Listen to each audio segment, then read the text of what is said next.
Selamat pagi Bapak Ibu Saudara yang terkasih dalam nama Tuhan Yesus Kristus. Kita bersyukur buat hari ini kita boleh ada semua karena kemurahan Tuhan. Sebentar kita akan mulaikan ibadah kita pada pagi hari ini. Mari kita sama-sama berdoa. Kami bersyukur Tuhan buat hari ini. Terima kasih buat kesempatan yang Tuhan beri. Kami boleh datang ke rumah Tuhan, bersekutu, memuji, memuliakan nama Tuhan. Kami percaya saat kami datang, kami berbeda saat kami pulang. Karena kami membawa berkat-berkat yang daripada Tuhan. Berkati kami semua Tuhan. Biarlah ibadah kami, ibadah yang memuliakan nama Tuhan. Terima kasih Tuhan.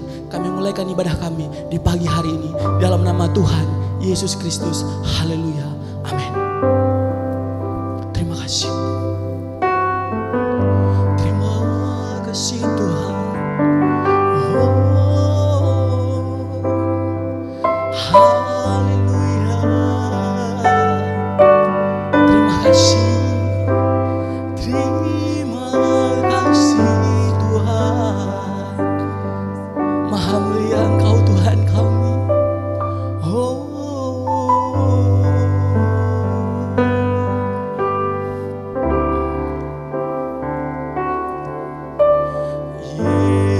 Yesus kami puja,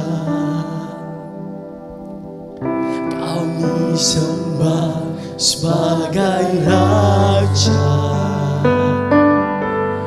berdiri di tengah kami, ditinggikan dan dipuji. Yesus kami puja.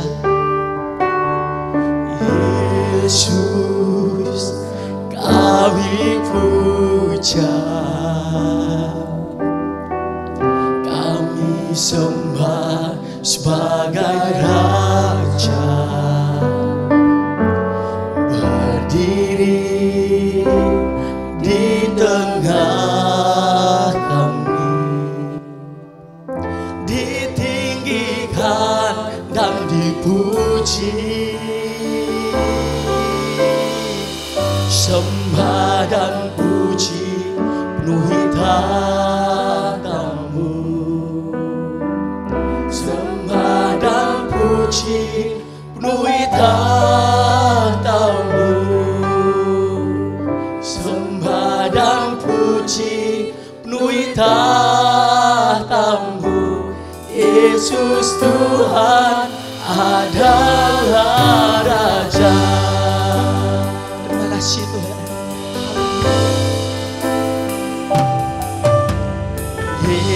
Yesus kami puja. Amin. Haleluya. Kami sembah sebagai Raja, berdiri di tengah. Engkau Allah ditinggikan dan dipuji, ditinggikan dan dipuji. Sama-sama katakan sembah dan puji. Sembah dan puji penuhi tatamu. Sembah dan puji penuhi tatamu. Sembah dan puji penuhi tatamu. Yesus Tuhan adalah Raja. Sembah dan puji, sembah dan puji penuhi tatamu.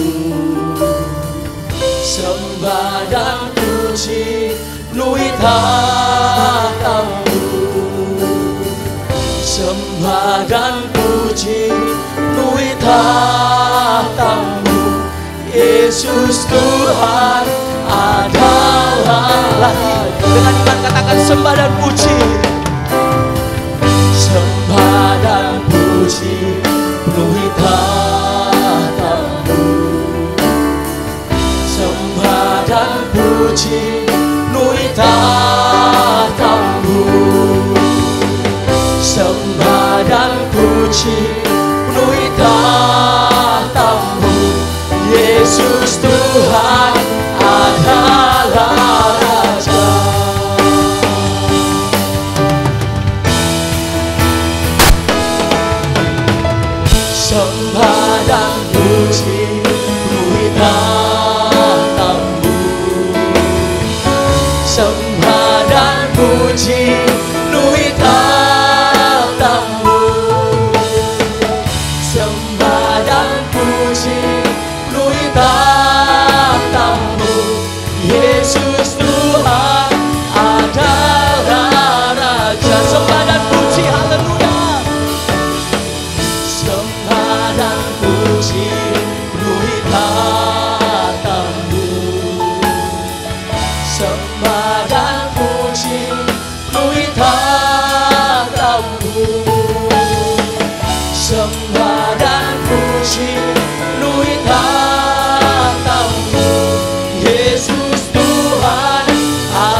Pujian hormat kuasa bagi Raja. Gunung tunduk, laut bergelora, mendengar namamu. Ku bersuka atas perbuatanmu, selamanya ku kasihi Engkau Tuhan. Tiada janji seperti yang ada padamu. Haleluya. Nyanyian bersoraklah baginya, pujian hormat kuasa bagi Raja. Gunung tunduk, laut bergelora, mendengar namamu. Ku bersuka atas perbuatanmu, selamanya ku kasihi Engkau Tuhan. Tiada janji seperti yang ada padamu, tiada janji seperti yang ada padamu, tiada janji seperti yang ada padamu. Haleluya.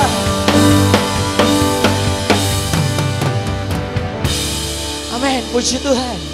Dia Allah yang layak dipuji. Amin.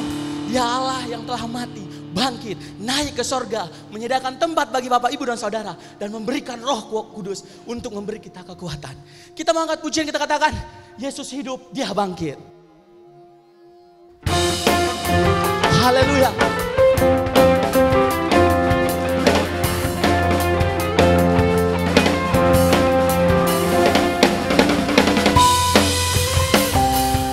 Amin. Haleluya.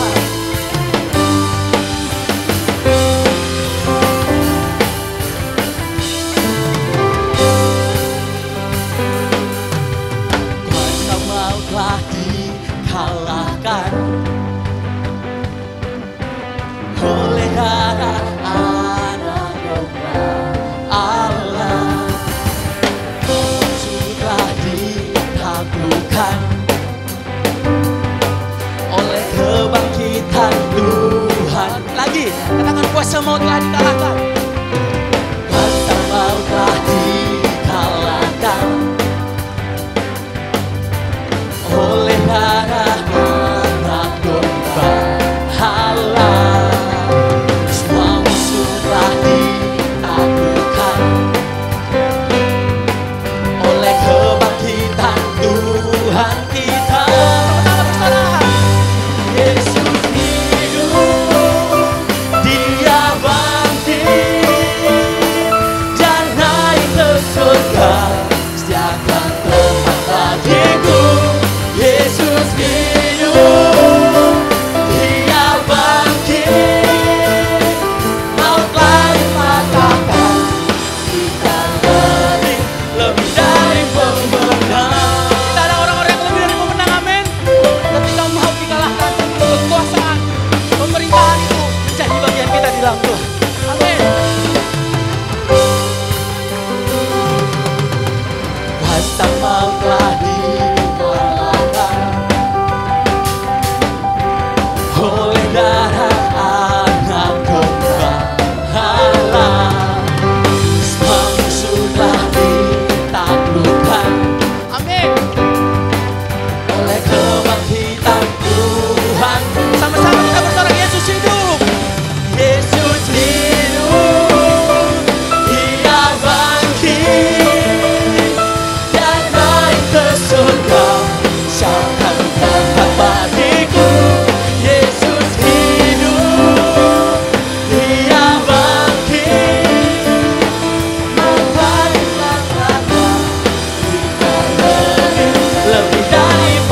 nyatakan dalam Tuhan. Kita mau bersorak, Tuhan, haleluya. Kibarkan panji Tuhan, kibarkan kekuatan Tuhan. Amin. Haleluya. Sama-sama katakan. Haleluya. Kibarkanlah panjinya, Yesus Raja segala raja. Haleluya. Haleluya. Bangkitlah gerejanya, kita lebih dari pemain. Ayo sama-sama katakan haleluya. Haleluya. Kibarkanlah panjinya, Yesus Raja segala raja. Haleluya. Bangkitlah gerejanya, kita lebih dari pemenang. Kita lebih dari pemenang. Kita lebih dari pemenang. Haleluya. Puji Tuhan. Kita orang-orang yang diberi kuasa di bumi dan di sorga. Saya undang Bapak Ibu bangkit berdiri. Kita mau katakan, ku diberi kuasa. Amin. Kita mau ambil kuasa itu. Kita mau gunakan untuk kemuliaan nama Tuhan. Diberi kuasa dari Raja mulia, menaklukkan musuh di bawah kakiku. Ku pakai kuasa dari Raja mulia. Bila Allah ada bersamaku, siapa jadi lawanku? Sungguh besar Kau Tuhanku, Engkau perisai hidupku. Ku berdiri dengan iman dalam Yesus Tuhan. Kau yang memberi kemenangan, ku bersorak berayakan, terpujilah Engkau Raja segala raja. Amin, haleluya. Sama katakan, diberi kuasa. Diberi kuasa dari Raja mulia, menaklukkan musuh di bawah kakiku. Ku pakai kuasa dari Raja mulia. Bila Allah ada bersamaku, siapa jadi lawanku? Kau Tuhanku, Engkau perisai. Amin, haleluya. Ku berdiri dengan iman dalam Yesus Tuhan.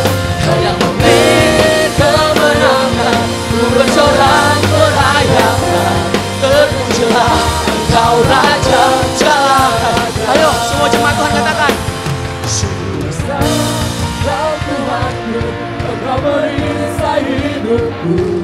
Ku berdiri dengan iman dalam Yesus Tuhan.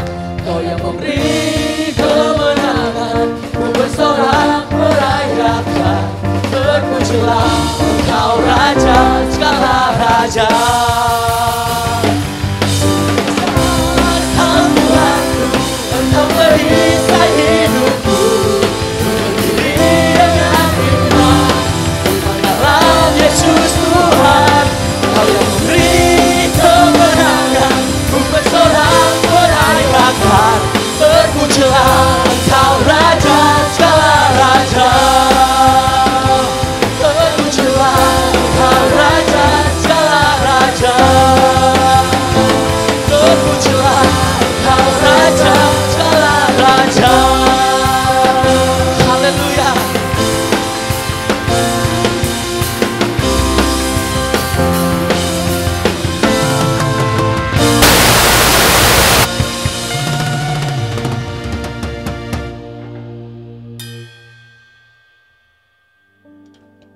Kan firman Tuhan, kita mau siapkan hati kita. Kita mau menyembah Tuhan. Terima kasih Tuhan. Terima kasih.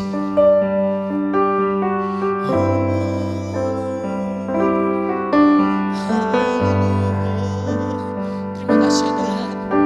Kau Tuhan yang memberikan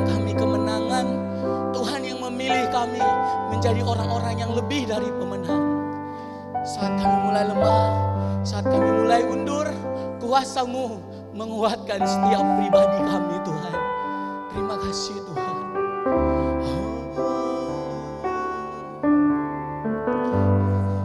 Ku tidak takut,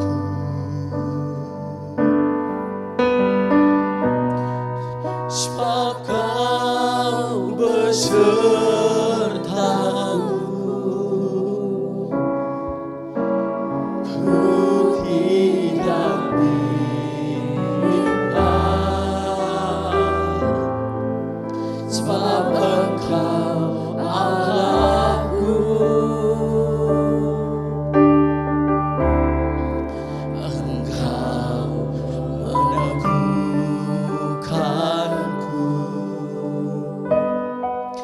Bahkan menolongku, Kau hadu karangku. Yesus Tuhan, Tuhan, Kau memegang setiap tangan kami. Yesus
tidak takut,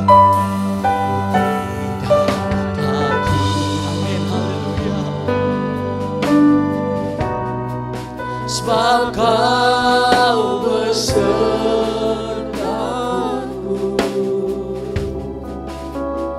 ku tidak bimbang. Sebab Engkau Allahku,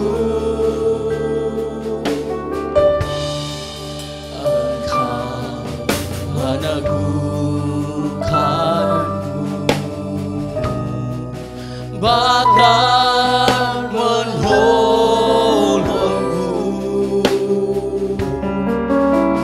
Kau batu karangku.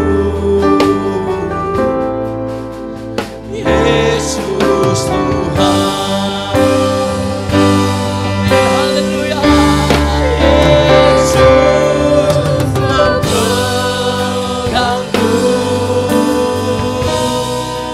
dengan tangan kananmu. Yesus memberiku kemenangan.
Yesus memegang tanganku.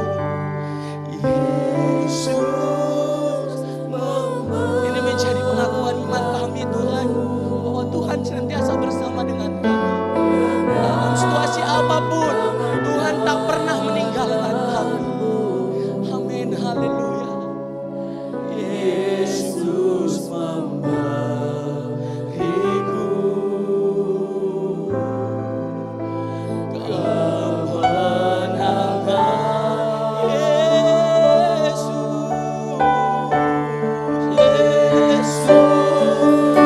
memegangku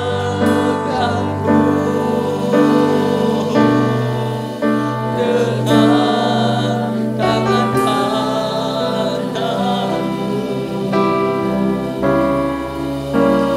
Yesus memberiku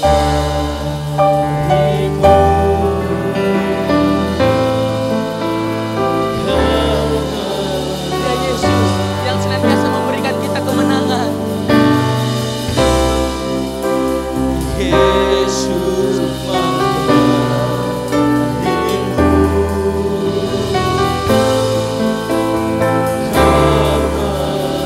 Oleh katakan dia Yesus yang memberi kemenangan. Yesus memberiku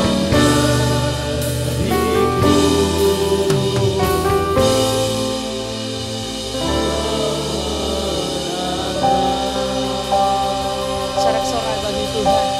Haleluya, haleluya, haleluya. Terima kasih Tuhan. Engkau Allah yang besar, Engkau Allah yang berkuasa, Engkau Allah yang bertahta di dalam setiap kehidupan kami. Kami bersyukur buat pagi hari ini Tuhan.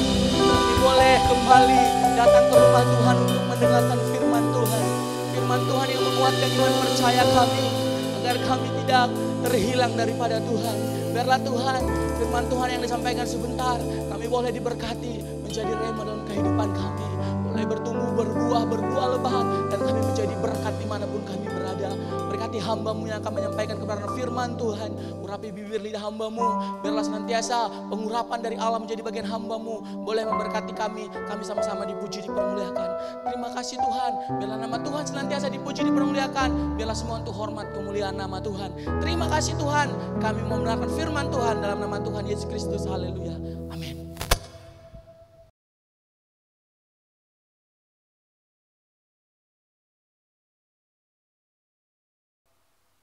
Haleluya, segala hormat kemuliaan hanya bagi Tuhan kita Yesus Kristus. Dia Tuhan segala Tuhan, Dia Raja segala Raja, dan Dia pasti datang kembali menjemput saudara dan saya dan semua orang yang terus mau menjadi pelaku firman-Nya. Tema khotbah hari ini Minggu 4 Juni 2023, Roh Kudus pribadi. Roh Kudus pribadi. Nah, minggu lalu kita telah mendengar dan percaya apa yang Alkitab katakan kepada kita, ada 3 saksi di sorga. Dalam 1 Yohanes pasal 5 ayat yang ke-7 itu dikatakan, sebab ada 3 yang memberi kesaksian di dalam sorga, Bapa, Firman, dan Roh Kudus. Dan ketiganya adalah satu. Jadi saudara kita tahu ada Allah Bapa, Allah Anak atau Yesus, dan Allah Roh Kudus. 3 pribadi tapi satu. Yang kita kenal dengan Allah Trinitas atau Allah Tritunggal. Jadi Alkitab menjelaskan kepada kita Allah itu Tritunggal. 3 pribadi tapi satu. Kita buka Kejadian 1 ayat 1. Dalam Kejadian pertama ayat pertama berkata demikian. Pada mulanya Allah menciptakan langit dan bumi. Nah, Allah di sini dalam bahasa Ibrani ditulis Elohim. Pada mulanya Elohim menciptakan langit dan bumi. Elohim ini artinya Allah yang Maha Kuasa. Allah yang Maha Kuasa itulah yang menciptakan langit dan bumi. Nah, kata Elohim ini dalam bahasa Ibrani bentuk jamak dari kata Eloah. Nah, kita baca Kejadian 1 ayat 26a berkata begini. Berfirmanlah Allah, baiklah kita menjadikan manusia menurut gambar dan rupa kita. Baiklah kita menjadikan manusia itu menurut gambar dan rupa kita. Kata Allah ini adalah Elohim. Baiklah kita, baiklah Elohim. menjadikan manusia menurut gambar kita, gambar Elohim.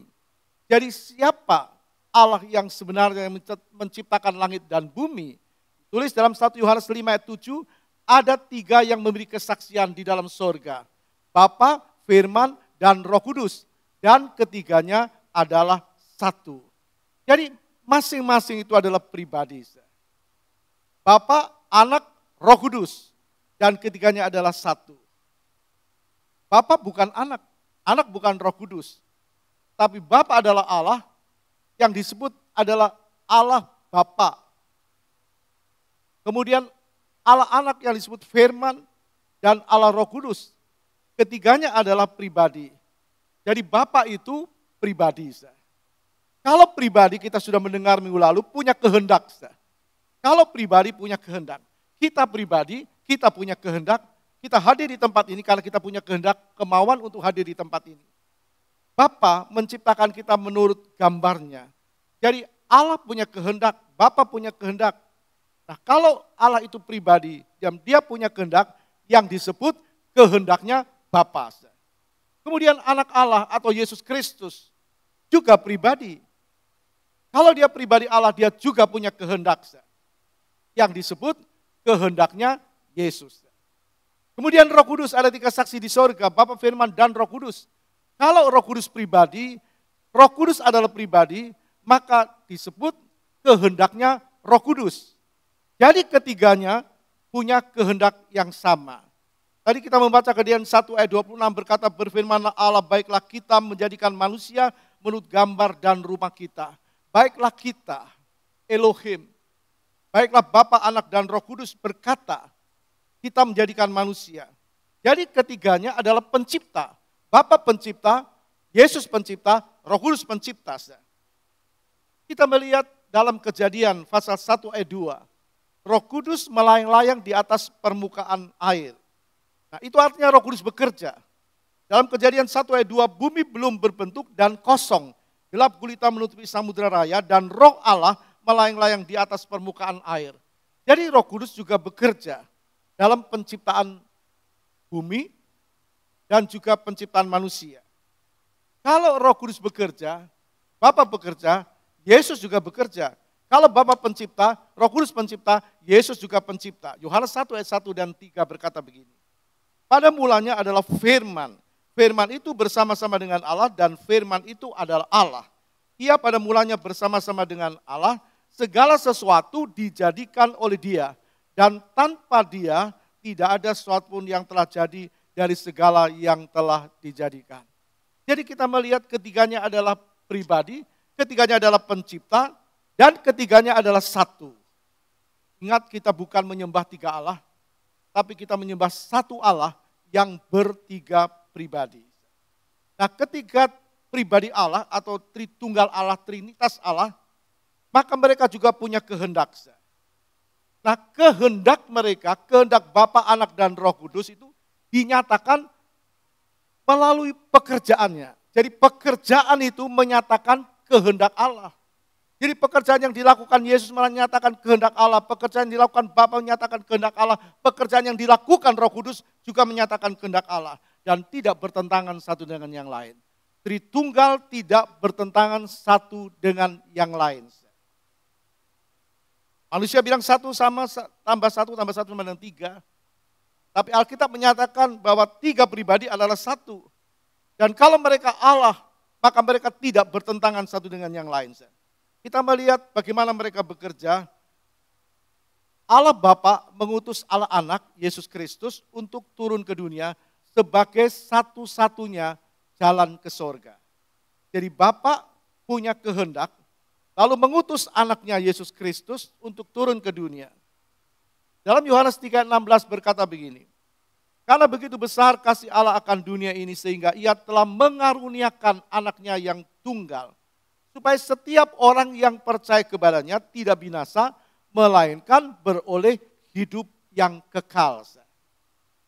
Jadi Bapa punya kehendak dan Dia nyatakan melalui pekerjaannya Dia turunkan Yesus ke dunia.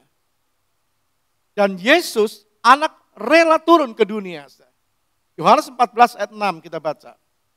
Kata Yesus kepadanya, Akulah jalan, kebenaran, dan hidup. Tidak seorang pun sampai kepada Bapa, datang kepada Bapa kalau tidak melalui aku. Jadi Yesus rela turun ke dunia. Bapa ingin Yesus turun ke dunia. Bapa penuh dengan kasih. Bapa turunkan Yesus. Yesus rela turun ke dunia.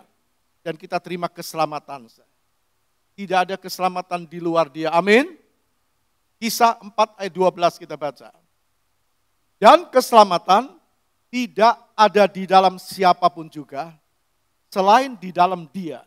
Dia di sini adalah Yesus. Sebab di bawah kolong langit ini tidak ada nama lain.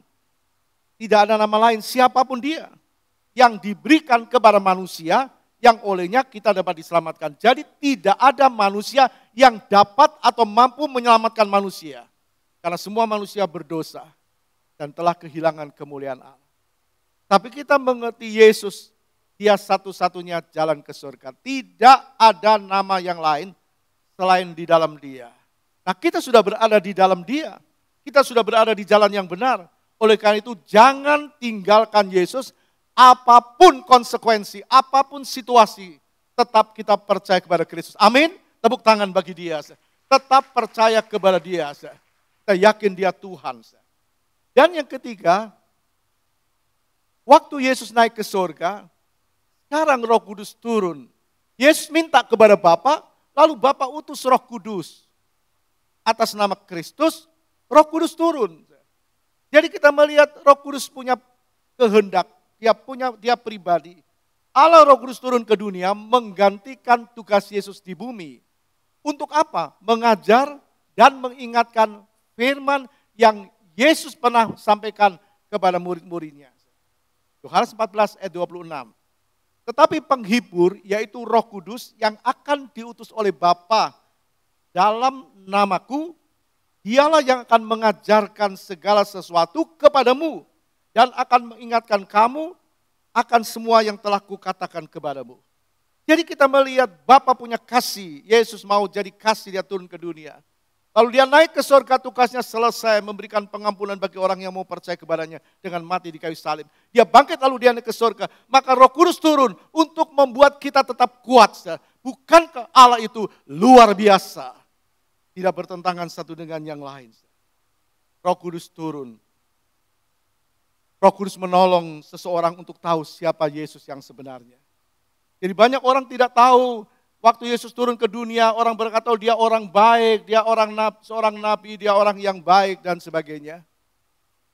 Maka Roh Kudus menunjukkan, dialah Tuhan. 1 Korintus 12 ayat 3 berkata begini. Karena itu aku mau meyakinkan kamu bahwa tidak ada seorang pun yang berkata-kata oleh Roh Allah dapat berkata, terkutuklah Yesus. Tidak ada orang berkata terkutuklah Yesus dari Roh Allah, dari Roh Kudus, tidak ada. Kalimat selanjutnya, dan tidak ada seorang pun yang dapat mengaku Yesus adalah Tuhan selain oleh Roh Kudus. Jadi Roh Kudus menolong orang untuk mengerti firman, lalu orang percaya kepada Kristus. Pada saat orang alami sesuatu persoalan, Roh Kudus memakai seseorang, orang bicara, jangan takut, ada Yesus. Yesus penolong, itu firman yang disampaikan. Lalu orang mulai terbuka, dan dia digerakkan Roh Kudus, lalu dia mulai percaya kepada Kristus. Jadi Roh Kudus itu membuat orang bisa percaya kepada Tuhan. Nah, Bapa bekerja karena dia pribadi. Allah bekerja karena dia juga pribadi. Nah, waktu Yesus bekerja, waktu Yesus turun ke dunia, kita membaca Yohanes 3:16, karena begitu besar kasih Allah akan dunia ini sehingga dikaruniakan anaknya yang tunggal, diutusnyalah Yesus. Jadi waktu Yesus bekerja, waktu Yesus turun ke dunia jadi manusia, Allah Bapa dan Allah Roh Kudus ada di sorga. Allah Bapa dan Allah Roh Kudus ada di sorga. Kita baca Matius 6 ayat 9 berkata begini. Karena itu berdoalah demikian. Ini Yesus yang mengajar. Bapa kami yang ada di sorga, dikuduskanlah namamu. Jadi waktu Yesus turun ke dunia, menjadi manusia, 100% manusia, tapi dia 100% Allah. 100% manusia tidak dapat berbuat dosa karena dia Allah. Tapi di dalam kemanusiaan Kristus ada Bapa. Karena itulah Yesus berkata, Bapa di dalam aku di dalam Bapa. Kita baca Yohanes 10 ayat 38. Tetapi jikalau aku melakukannya dan kamu tidak mau percaya kepadaku, percayalah akan pekerjaan-pekerjaan itu, supaya kamu boleh mengetahui dan mengerti bahwa Bapa di dalam aku dan aku di dalam Bapa. Orang yang tidak mengerti perkataan Tuhan, tidak mengerti firman, orang menjadi bingung. Kok bisa ya Bapa di dalam Yesus, Yesus di dalam Bapa? Karena mereka adalah satu. Tiga pribadi adalah satu. Jadi dalam kemanusiaan Yesus yang 100% manusia tanpa dosa, karena dia harus mati di kayu salib menyelamatkan manusia, maka di dalam kemanusiaan Yesus itu ada Allah Bapa dan Allah Roh Kudus. Artinya mereka satu, tapi Yesus bekerja dan kita melihat selalu tidak bertentangan satu dengan yang lain. Nah, dalam perjanjian lama, Roh Kudus itu membuka diri kepada beberapa orang. Karena Roh Kudus itu pribadi, dia punya pikiran, perasaan, kehendak kemauan. Kita juga punya pikiran, perasaan, kehendak kemauan. Roh Kudus adalah pribadi, dia punya pikiran, perasaan, kehendak kemauan seperti Yesus, dia punya pikiran, perasaan, kehendak dan kemauan. Seperti Bapa punya pikiran, kehendak, kemauan dan sebagainya. Nah, Roh Kudus dalam perjanjian lama bukan tidak bekerja, tapi membuka diri kepada beberapa orang saja dengan tugas khusus. Jadi Roh Kudus Allah itu melihat seseorang dan orang itu dipakai oleh Roh Kudus, dipakai oleh Tuhan untuk mengerjakan sesuatu bagi kemuliaan nama Tuhan, artinya dengan tugas khusus. Nah, kita melihat kepada Musa dengan roh hikmat. Bilangan 11 ayat 17 berkata begini. Maka aku, Tuhan, akan turun dan berbicara dengan engkau di sana. Lalu sebagian roh yang hinggap padamu itu akan kuambil dan kutaruh atas mereka. Maka mereka bersama-sama dengan engkau akan memikul tanggung jawab atas bangsa itu. Jadi tidak usah lagi engkau seorang diri memikulnya. Jadi Tuhan pakai Musa untuk memimpin bangsa Israel keluar dari Mesir. Dan Tuhan juga pakai orang-orang yang membantu Musa. Jadi Roh Kudus pakai orang-orang yang membantu Musa juga untuk memikul pekerjaan Tuhan pada waktu itu. Kepada Musa dengan roh hikmat, kepada Yosua dengan roh kebijaksanaan. Ulangan 34 ayat 9a. Dan Yosua bin Nun penuh dengan roh kebijaksanaan. Sebab Musa telah meletakkan tangannya ke atasnya. Tuhan suruh Musa letakkan tangan atas Yosua. Yosua dikatakan penuh dengan roh kebijaksanaan.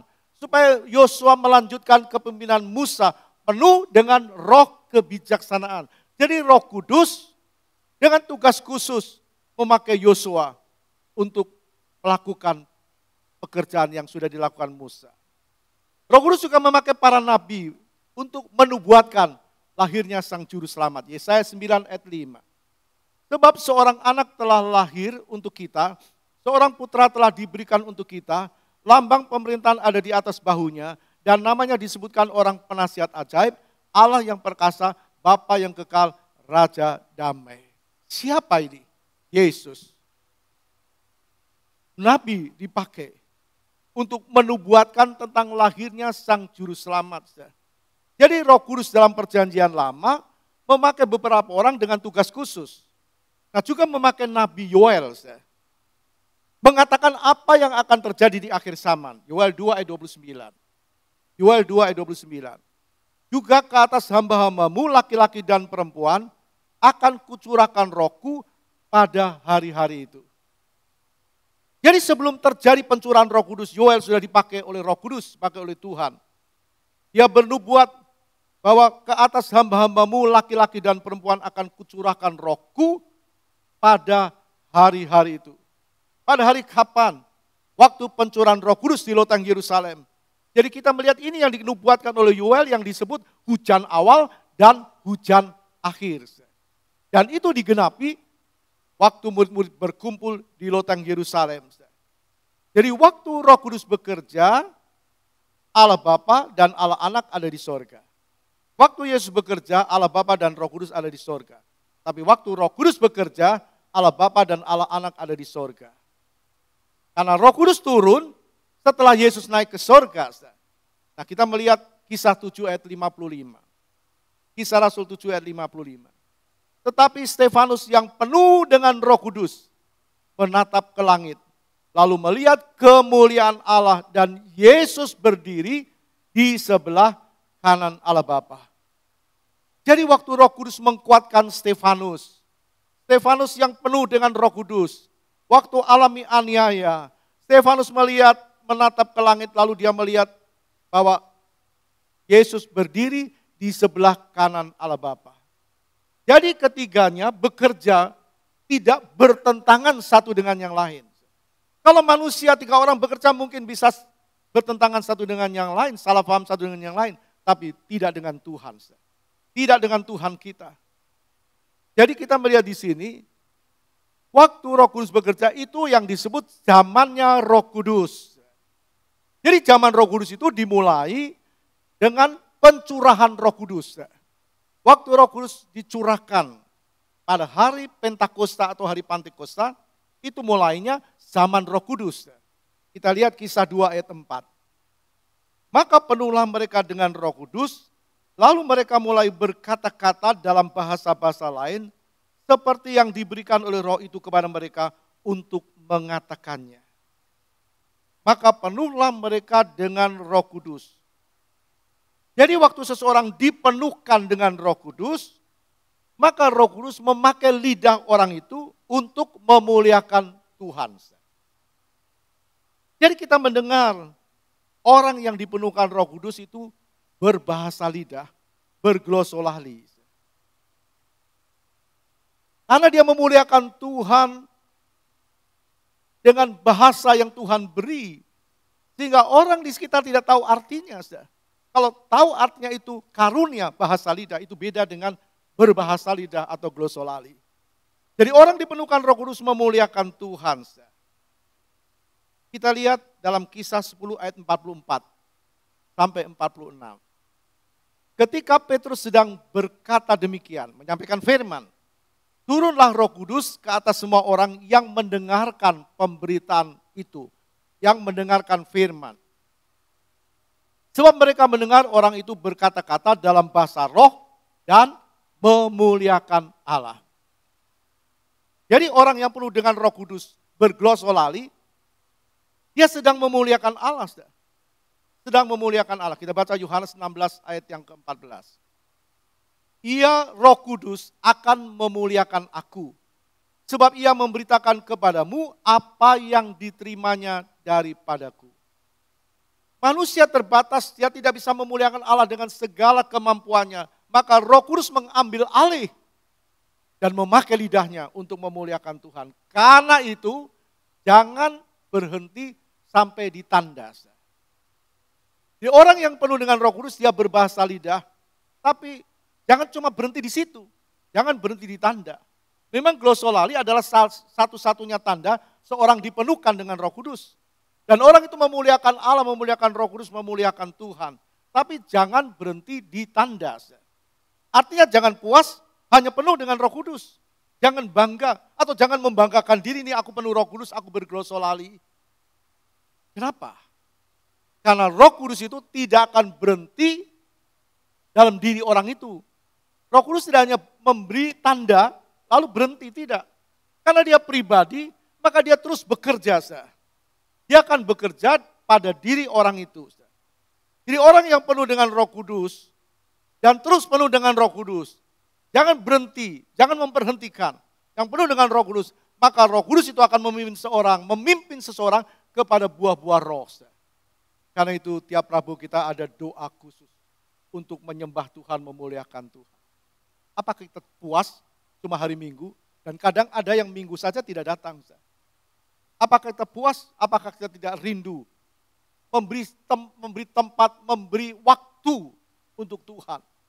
Ada puluhan orang tiap Rabu menyembah, memuliakan Tuhan.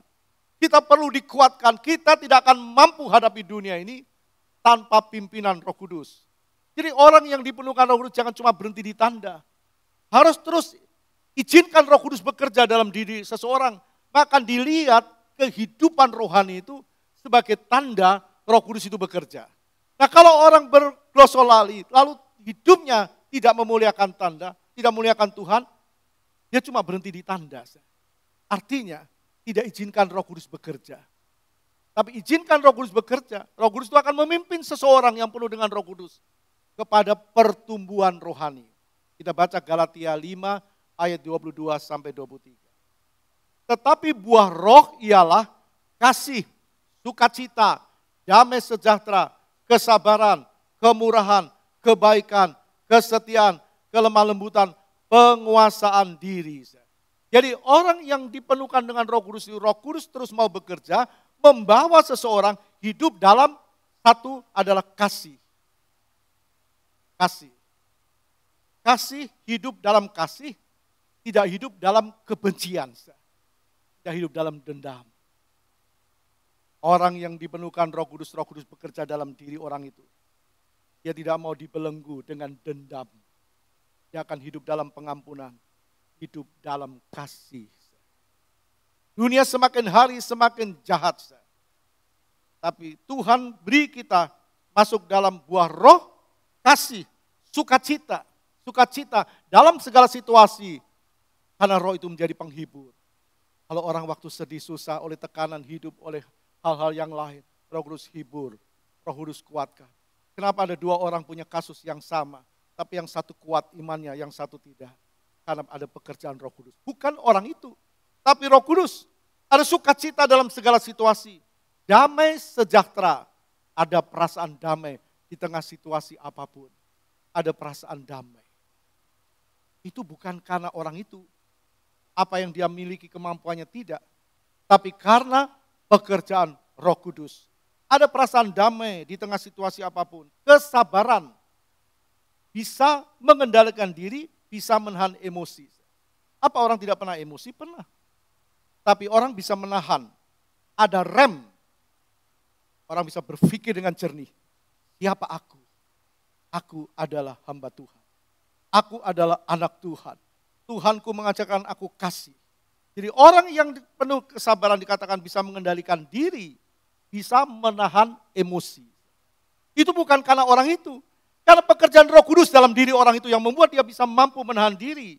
Lalu kemurahan, murah hati. Murah hati suka menolong.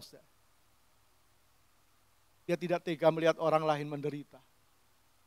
Dia mengulurkan tangannya. Memberikan waktunya, punya hati yang murah.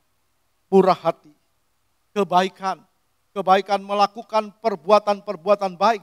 Bukan perbuatan-perbuatan yang buruk. Bukan menyakitkan orang lain. Tapi membuat orang lain sukacita.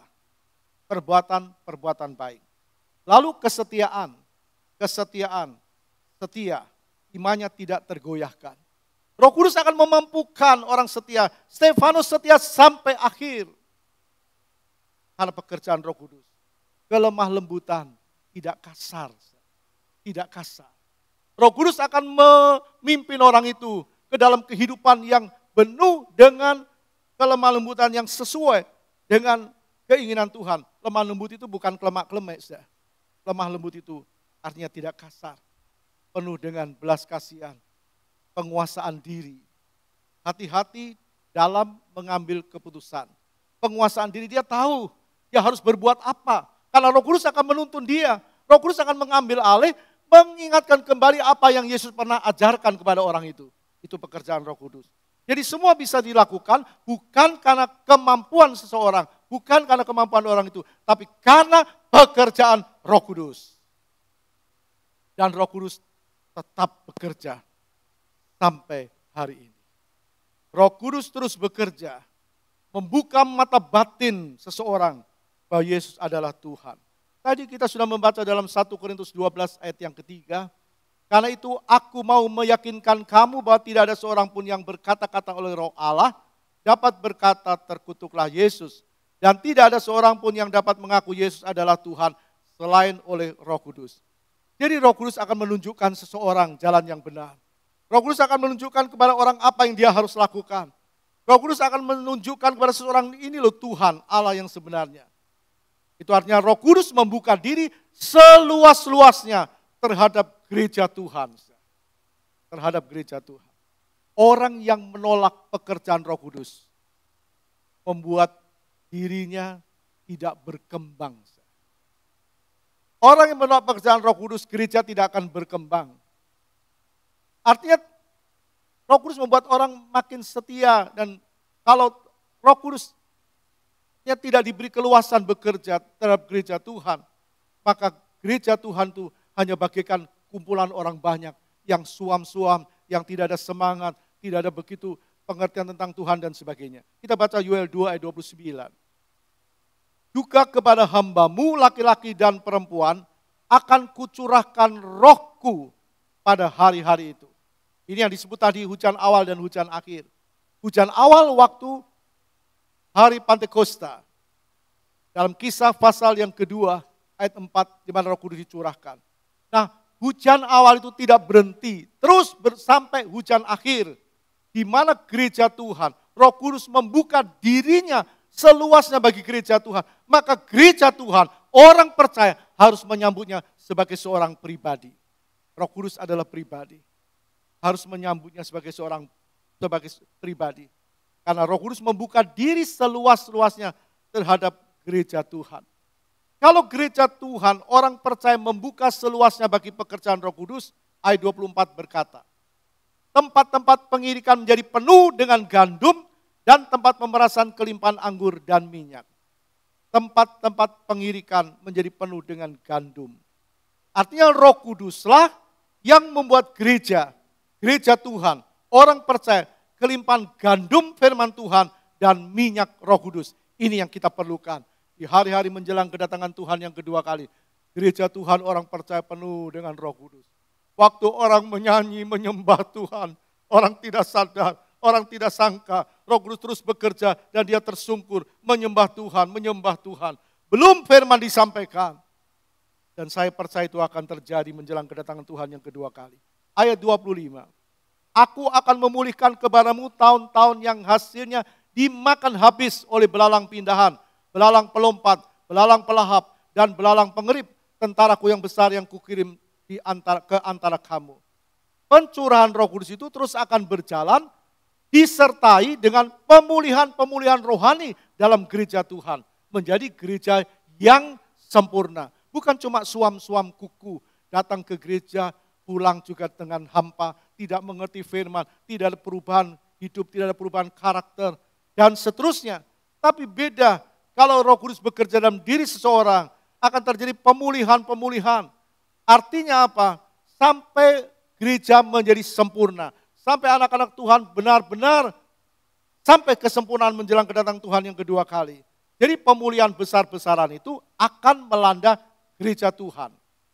Roh Kudus membuka mata batin seseorang bahwa Yesus adalah Tuhan. Tadi kita baca dalam 1 Korintus 12 ayat 3. Tidak ada orang yang dapat mengaku Yesus adalah Tuhan selain oleh Roh Kudus. Oleh karena kita harus menyambutnya sebagai pribadi. Kita harus mendengar apa kata Roh Kudus.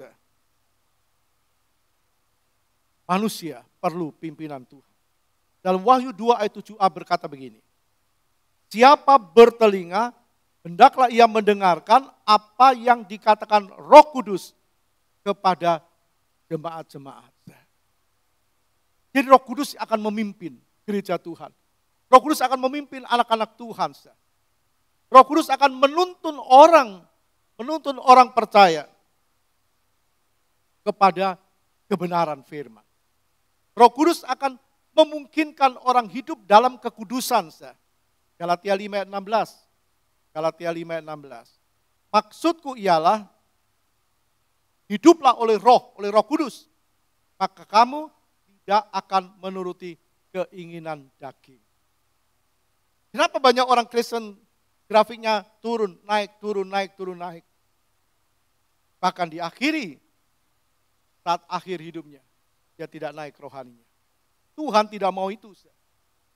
Tadi katakan maksudku ialah hiduplah oleh Roh Kudus. Izinkan Roh Kudus pimpin hidupmu, kata firman. Maka kamu tidak akan menuruti keinginan daging. Jadi Roh Kudus itulah yang memimpin seseorang dan membuat seseorang rindu kedatangan Yesus yang kedua kali. Bukankah kita juga rindu kedatangan yang kedua kali? Karena kita tahu di dunia sementara, surga selama-lamanya. Wahyu 22 ayat 20 berkata begini. Dia yang memberi kesaksian tentang semuanya itu berfirman. Dia yang memberi kesaksian tentang semuanya itu berfirman. Ya, aku datang segera. Amin. Datanglah Tuhan Yesus. Siapa yang berkata? Tuhan. Dia berkata aku akan datang segera. Kalau Tuhan yang berkata kita harus percaya. Dia pasti datang, amin. Dan kita berkata seperti Yohanes. Datang Tuhan. Bukan cuma berkata datang Tuhan. Tapi persiapan diri menyambut kedatangan Tuhan. Dan itu pentingnya dipenuhkan dengan Roh Kudus. Datang tiap Rabu, menyembah Tuhan. 30 menit kita menyembah, memuliakan Tuhan. Kita pulang dengan kepuasan. Betapa pentingnya dipenuhkan dengan Roh Kudus, Stefanus mampu mempertahankan imannya masa-masa sulit. Dan dia akhir dengan kasih. Bapa, ampuni mereka, tidak tahu apa yang mereka lakukan. Stefanus sampai akhirnya tetap percaya kepada Yesus. Dia melihat Yesus sebelah kanan Allah Bapa. Petrus, Thomas, murid-murid yang lain setia kepada Tuhan. Petrus pernah menyangkal, Thomas pernah menyangkal, Thomas pernah tidak percaya. Sampai Tuhan bilang, silahkan cucukkan tanganmu darimu ke tempat aku, tanganku bekas paku. Pernah meragukan. Tapi sesudah peristiwa loteng Yerusalem, tidak menyangkal Tuhan. Petrus mati dengan disalib kepala di bawah. Bahkan Thomas juga mati syahid. Ada yang berkata Thomas dikoreng. Mati. Syahid buat Tuhan. Kebencian akan melanda dunia ini. Antikris akan masuk ke dalam dunia. Rohnya sudah mulai muncul. Nabi-nabi palsu, pengajaran palsu. Tapi anak-anak Tuhan yang setia. Saulus hidupnya berubah. Dulu benci. Sekarang tidak ada kebencian. Karena pekerjaan Roh Kudus. Karena pekerjaan Roh Kudus. Dulu hidup dalam dendam. Sekarang hidup dalam pengampunan. Tuhan mau itu ada dalam gereja Tuhan. Karena itu mari kita terus hidup dalam pimpinan Tuhan. Bangkit berdiri. Mari kita nyanyikan sebuah pujian yang berkata, ya Roh Kudus, berhembus sekarang. Ya Roh Kudus, berhembus sekarang. Berhembuslah di tempat. Haleluya, haleluya.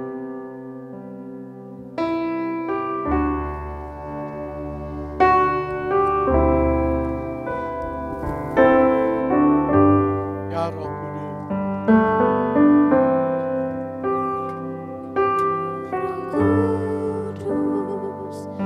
Berhembus sekarang.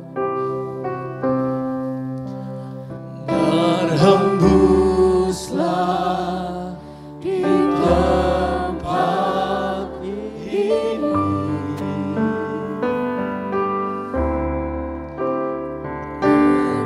Mengalirlah Roh-Mu, membawa kuasa-Mu. Ya Roh Kudus, hadir di sini. Katakan ya Roh Kudus, berhembus sekarang. Ya Roh Kudus, berhembus sekarang.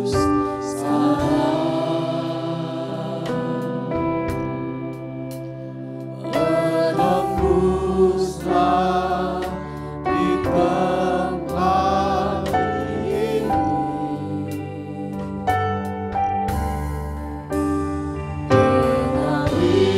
Mengalirkan Roh-Mu, membawa kuasa-Mu. Ya Roh Kudus, hadir di sini. Buka hati, katakan urap.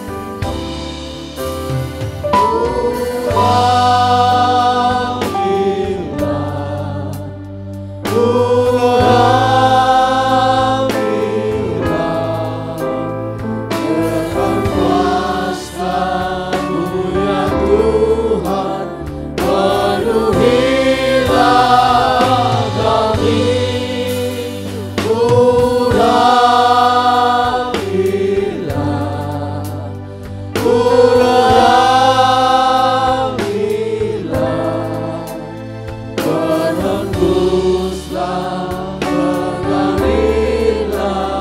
percayakan kepada Tuhan. Urapi kami Tuhan.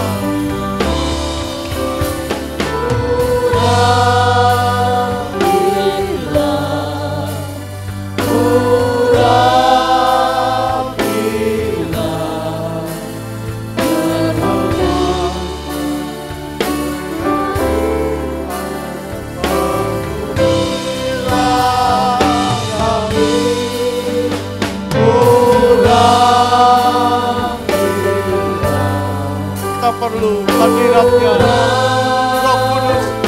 Kita akan merasakan hadirat Tuhan. Mari buka hati dan katakan, Roh Kudus, urapilah, urapilah, urapilah.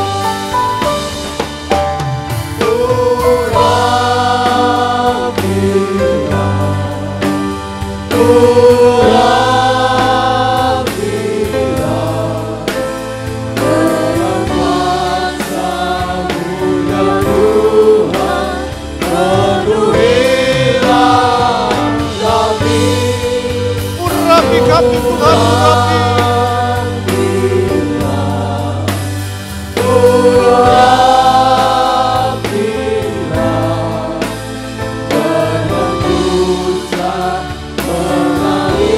Hanya kau wanita saja, kau wanita, urapilah, urapilah.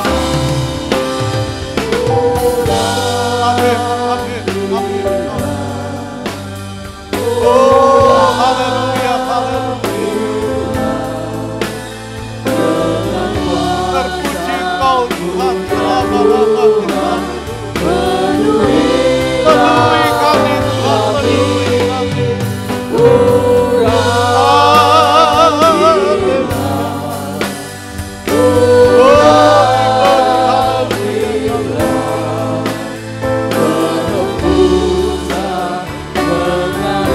Pemuda-pemudi sana, pemuda-pemudi katakan urapi, pemuda-pemudi.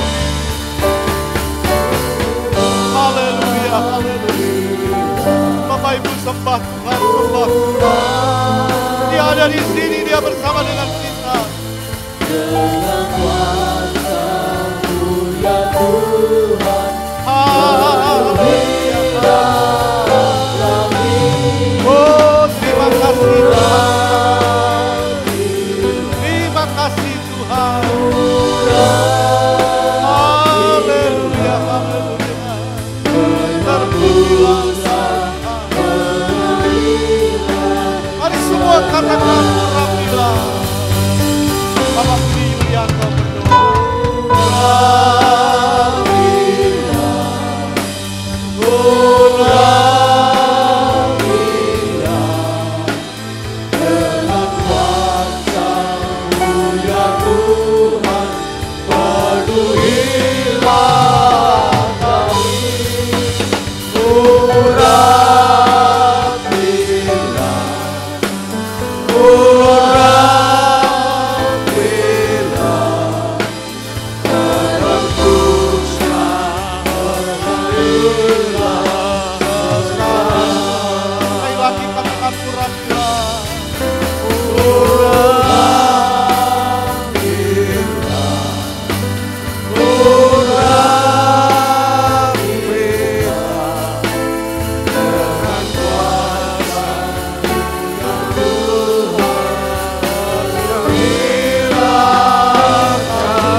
Terpuji namamu Bapa. Kami mengucap syukur Bapa. Kalau pada saat ini Tuhan, kami boleh ada di tempat yang tepat Tuhan. Oleh karena kasih karunia-Mu kami ada saat ini. Oleh karena kemurahan-Mu Tuhan kami ada saat ini. Terpuji nama-Mu Tuhan. Kalau kami Tuhan, kami telah mendengar akan firman-Mu. Kami telah memperoleh Tuhan berkat yang daripada-Mu. Kalau kami boleh mendengar firman-Mu Tuhan, kiranya firman-Mu boleh menjadi kekuatan di dalam kehidupan kami. Boleh menjadi rema di dalam kehidupan kami Tuhan. Kami mengucap syukur setiap pribadi lepas pribadi Tuhan. Kiranya dikuatkan Tuhan. Memperoleh kekuatan yang baru, memperoleh urapan yang baru. Kiranya Roh-Mu bekerja di setiap saat Tuhan. Dan Tuhan kiranya kami, kehidupan kami boleh memperoleh kehidupan yang selalu baru. Memperoleh urapan yang baru Tuhan. Sehingga kami boleh tetap tinggal Tuhan di dalam Engkau. Kami tidak mau Tuhan untuk kami setengah-setengah lagi. Tapi kami boleh memperoleh Roh-Mu bekerja di dalam kehidupan kami. Dan boleh berbuah Tuhan. Supaya Tuhan kami memperoleh kehidupan jasmani rohani yang daripada Engkau. Carilah dahulu kerajaan Allah dan kebenarannya, dan semuanya itu akan ditambahkan. Boleh ada di dalam kehidupan kami keluarga, setiap pribadi lepas pribadi. Dan kami percaya Tuhan, kami datang saat ini dan kami Tuhan memperoleh yang daripada Engkau, kehidupan, air kehidupan yang daripada Engkau, dan tidak pernah haus lagi. Kami percaya Tuhan, kalau kami datang tidak seperti kami pulang, tapi kami memperoleh kekuatan yang baru, kami memperoleh kehidupan yang baru, sehingga Tuhan kehidupan kami tidak sama lagi. Dan kehidupan kami bukan kehidupan kami lagi, tapi Yesus yang ada di dalam kehidupan kami boleh memenuhi hidup kami, setiap pribadi lepas pribadi. Tuhan, yang sakit disembuhkan, yang lemah dikuatkan, yang tidak berdaya, lemah, boleh memperoleh kekuatan yang baru karena Tuhan bekerja. Dan Tuhan dikatakan di dalam firman, kami percaya Tuhan, kalau kami tidak menjadi lemah, dan kekuatan itu akan ada dalam hidup kami karena firman-Mu mengubah kehidupan kami. Terima kasih Tuhan, kami hanya serahkan ke dalam tangan-Mu, karena Yesus adalah sang firman yang mengubah kehidupan kami. Yesus cukup bagi kami. Terima kasih Tuhan, kami serahkan kehidupan kami ke dalam tangan kuasa-Mu. Dari pribadi lepas pribadi, mendapat kekuatan yang baru. Kuduskan hati kami. Terima kasih Tuhan, kami hanya serahkan di dalam nama Tuhan Yesus Kristus. Kami mengucap syukur. Amin. Tetap berdiri, kita mempersiapkan. Urapilah, urapilah.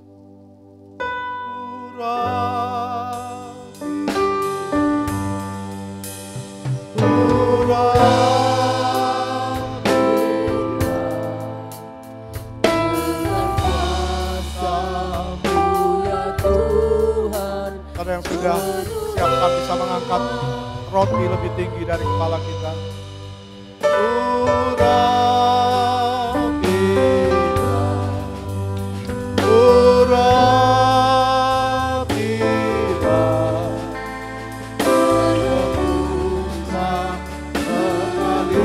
Sekali lagi, urapilah, urapilah. Angkat roti lebih tinggi dari kepala kita.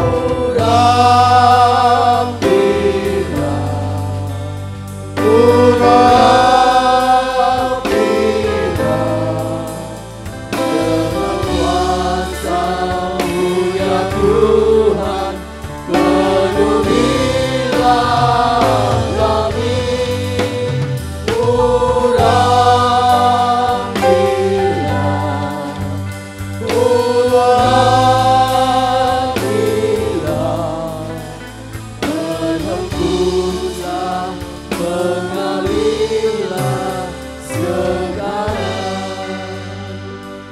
mendengar firman Tuhan. Dan ketika mereka sedang makan, Yesus mengambil roti, mengucap berkat, memecahkannya lalu memberikannya kepada murid-muridnya dan berkata, ambillah, makanlah, inilah tubuhku. Kita makan tubuh Tuhan dengan iman dalam nama Bapa, Anak, dan Roh Kudus, Tuhan Yesus Kristus.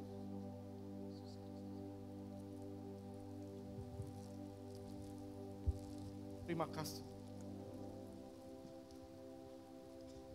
Terima kasih Yesus, terima kasih Roh Kudus.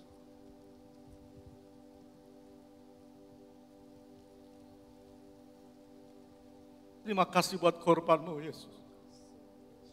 Terima kasih buat tubuhmu. Tubuh Allah sendiri rela korbankan buat kami. Buat kita semua, terima kasih Tuhan.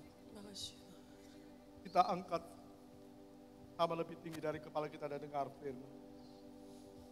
Sesudah itu ia mengambil cawan, mengucap syukur lalu memberikannya kepada mereka dan berkata, minumlah kamu semua dari cawan ini, sebab inilah darahku, darah perjanjian yang ditumpahkan bagi banyak orang untuk pengampunan dosa. Kita minum darah Tuhan di dalam nama Bapa, Anak, dan Roh Kudus, Tuhan Yesus Kristus. Haleluya.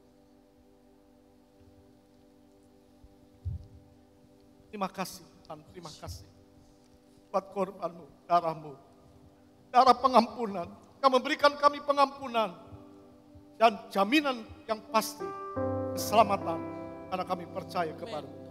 Terus berkati umatmu, berkati anakmu, berkati milikmu, tetap setia kepada Tuhan sampai Engkau datang yang kedua kali. Terpujilah Engkau selama-lamanya. Sekarang saudaraku yang dikasihi Kristus, kita pulang dengan bawa berkat Allah Bapa, kasih sayang Yesus Kristus, dan persekutuan di dalam Roh Kudus, yaitu di dalam nama Tuhan Yesus Kristus. Hari ini sampai Maranatha, Tuhan Yesus datang yang kedua kali. Semua yang percaya katakan, amin. Tuhan berkati kita.